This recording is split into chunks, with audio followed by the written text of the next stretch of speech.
Right. First on our agenda today is a very wonderful occasion for us in Healthwatch Kingston.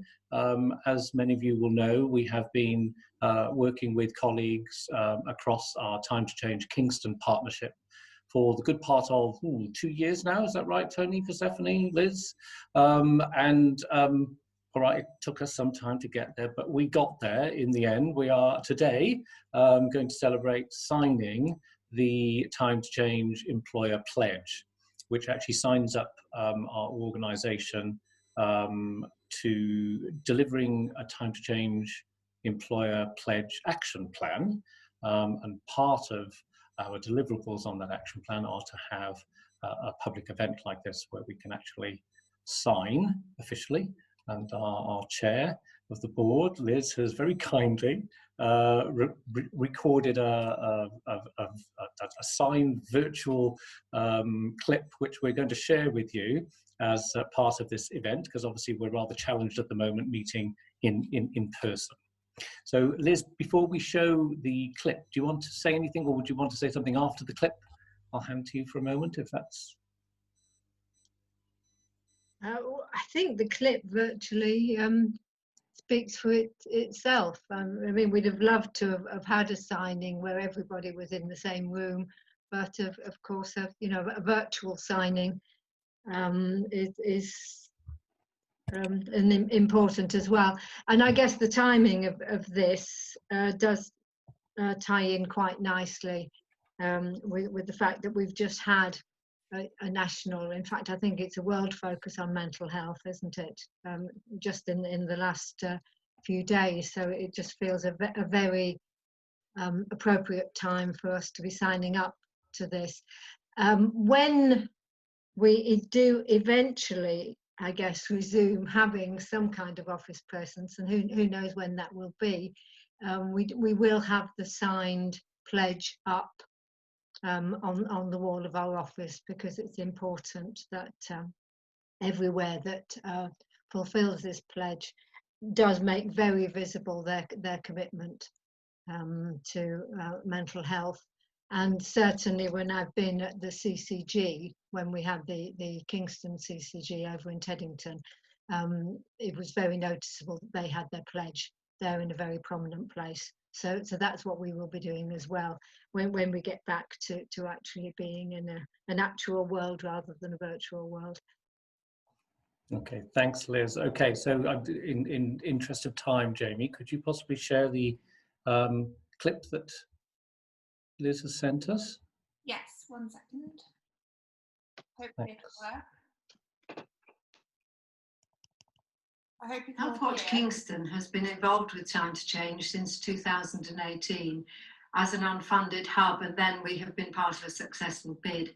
So it's very appropriate that we now sign the employer pledge. And on behalf of Healthwatch Kingston, I'm delighted to sign this pledge, and that we put the action plan into practice, which already formalises some very good practice that we already undertake. We recognise that emotional well-being is the absolute bedrock of organisations.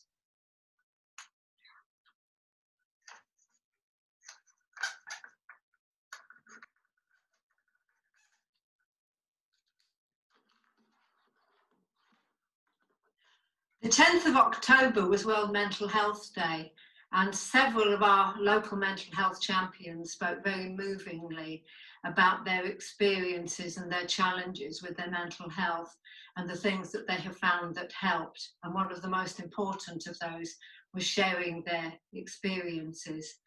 Of course, during the pandemic, many people have found that they have had mental health difficulties. And this is something that we're very aware of. We wrote our action plan at the beginning of the pandemic, but we little thought that we would still be in such difficult circumstances. And let's hope for better times ahead.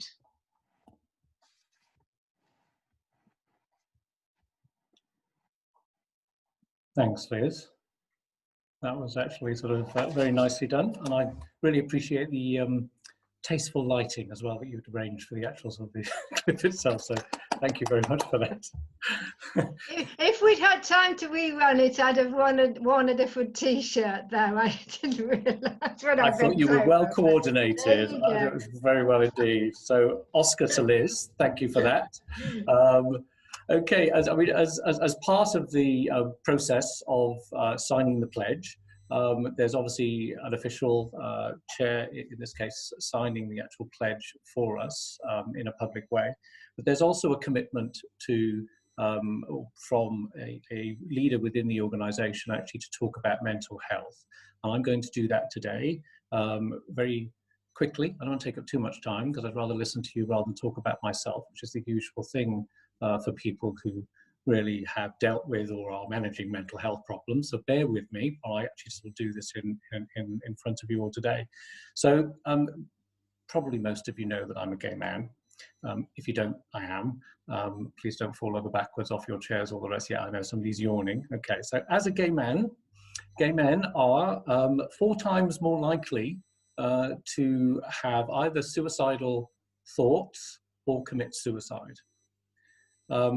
As far as mental health is concerned, more than half of us actually sort of suffer with either anxiety or depression. As a gay man who's also living with HIV, I've been diagnosed and living with HIV for well over 20 years now. Many people with HIV are twice as likely to have depression. So it's not looking too good for people like me, is it really? But that said, aside of all the kind of issues that I have had with anxiety and depression, managing my rather kind of what I consider to be, as many people do, a complex lifestyle, juggling all sorts of pressures thrown at us, wherever they may come from, whether they be family, friends, work, and so on. It's just a big mix and a mess sometimes to some of us. But we try our best to try and hold it together, and actually we're reliant upon the kind of support of friends, family, colleagues in order to do that on many occasions. So I'd like today to talk about a little bit about stigma, and the stigma that goes hand in hand with living with mental health, or actually living with HIV, or living as a gay man. Growing up, I was a delightful, gorgeously chubby, stuttering child who basically spluttered and stuttered my way through at least 8 years of my early life. And mental health stigma. Well done, Charlotte. Thank you for that. Feeling supported from Charlotte. Thank you. So stuttering and stammering was linked to the fact that I was a rather kind of bullied young child, a beaten young child, surrounded in my latter sort of youth by homophobic rhetoric. That naturally resulted in low self-esteem and all the kind of things that go with that in regards to sort of trying to sort of keep your, I don't know, day-to-day functioning moving forward, I suppose. People with low self-esteem naturally are usually later in life susceptible to overworking to prove their worth to the world. And Liz will know nothing about that really as far as my work with Healthwatch Kingston and Northern Light or many others who've worked with me. So there perhaps is a little bit of the key why you'll actually sort of find me sometimes doing emails after 5 o'clock at night. It's not just that I love Healthwatch, which I do, but also the fact that actually I feel that I'm never doing quite enough. So for me, I have this kind of ingrained sort of like impression that whatever I do is never quite enough. There's always something more I can do to try and make a difference to help people who are actually sort of similar to me or maybe more vulnerable or actually need sort of signposting to the support in the community that they may actually sort of find useful to them managing their own situations.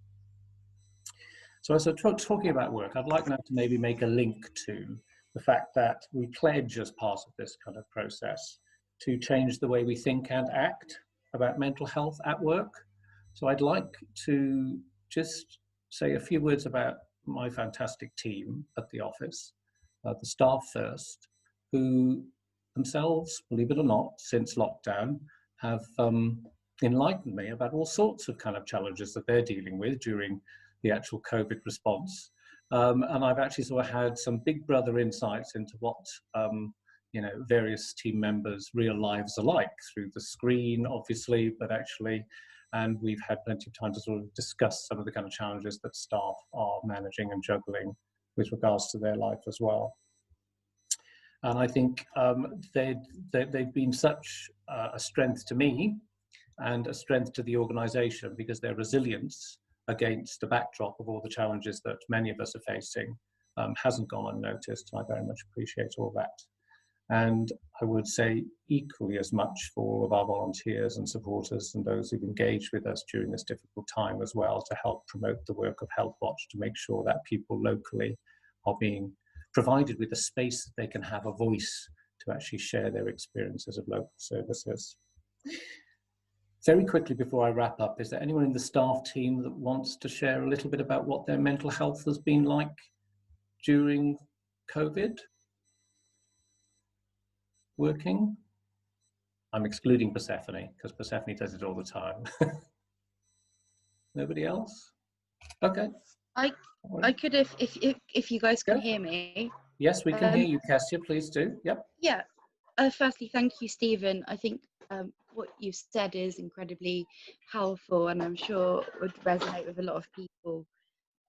Personally, my mental health has been up and down, and I think it's largely circumstantial, because I've got, you know, that daily worry about vulnerable family members and just trying to get through. And I think coronavirus has really impacted people in quite a significant way that usually have, you know, fairly substantial and decent mental health, and, you know, trying to get that while supporting other people you love can be really, really difficult.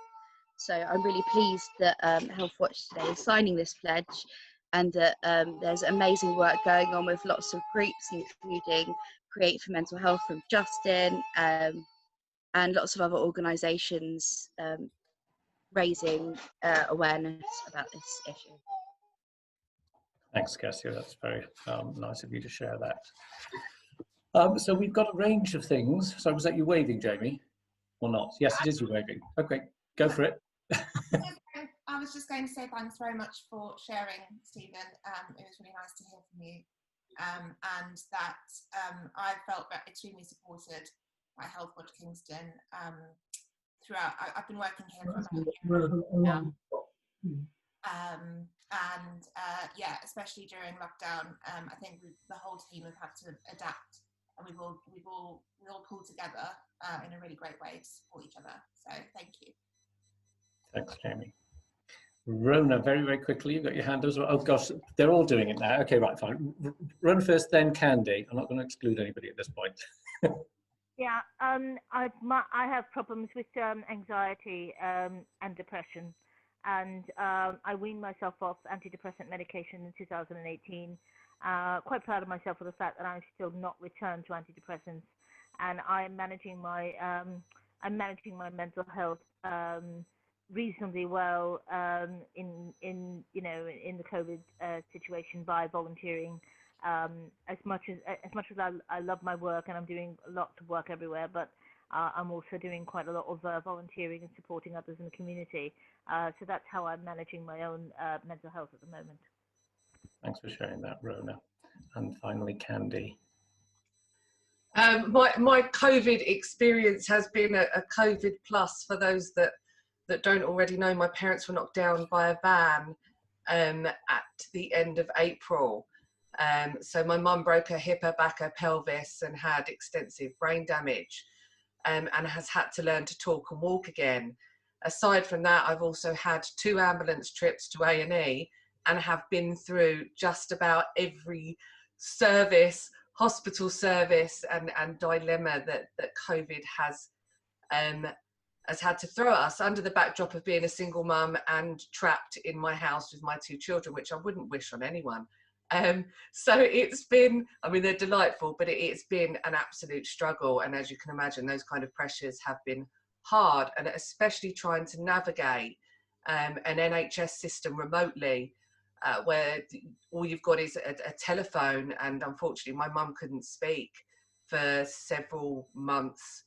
So we were talking into an empty phone, which we just had to believe was being held and put on the bedside of my mum while she was learning to talk again. So you can imagine those kind of pressures on the family and on us have been very challenging.